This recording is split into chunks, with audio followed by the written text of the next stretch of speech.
we're starting a new chapter for this 6 weeks. We'll be discussing Edgar Allan Poe. Hey, isn't he the depressing poet? I saw we were done with depressing topics. Edgar Allan Poe did write many depressing tales, but he is more than that. He is also known as the father of the detective story. Then why is he known for being depressing? Well, he had a very rough life. He was born on January 19, 1809, and by the age of 3, his mother died and his father left them. He attended West Point, a military academy, but he got kicked out for not fulfilling his duties. He also had really bad alcohol problems, and in 1836, he married his 13-year-old cousin, Virginia. However, it wasn't all bad, because he launched a new genre of detective fiction.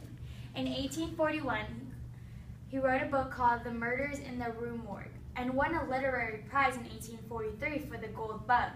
However, his literary sensation is The Raven in 1845. But it wasn't long before trouble came along. Literary critic Henry Longfellow created problems for Poe. Then 2 years later, in 1847, his wife dies, causing him to go into a depression. Poe's last days remain a mystery. Many claim he died of alcohol, rabies, carbon monoxide, or even epilepsy, but it is said he died of congestion of the brain. His last words were, "Lord, help my poor soul."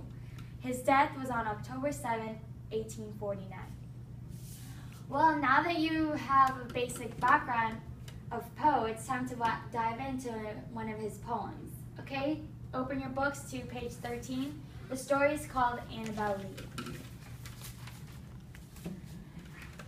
It was many and many a year ago, in a kingdom by the sea, that a maiden there lived with whom you may know by the name of Annabel Lee. And this maiden, she lived with no other thought than to love and be loved by me. I was a child, and she was a child, in this kingdom by the sea, but we loved with a love that was more than love, I and my Annabel Lee. With a love that winged seraphs of heaven coveted her and me.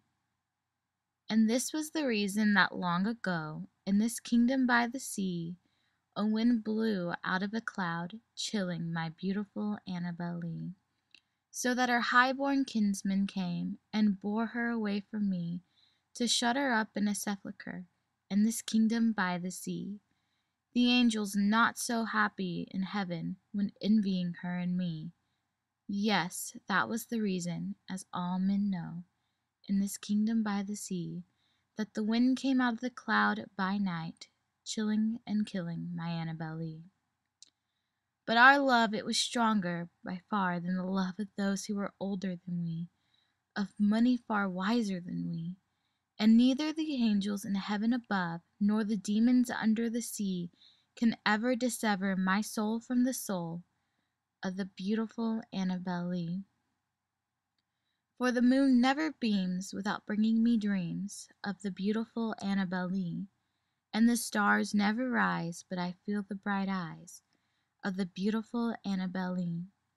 And so all the night tide I lay down by the side of my darling, my life and my bride, in a sepulchre there by the sea, in her tomb by the surrounding sea.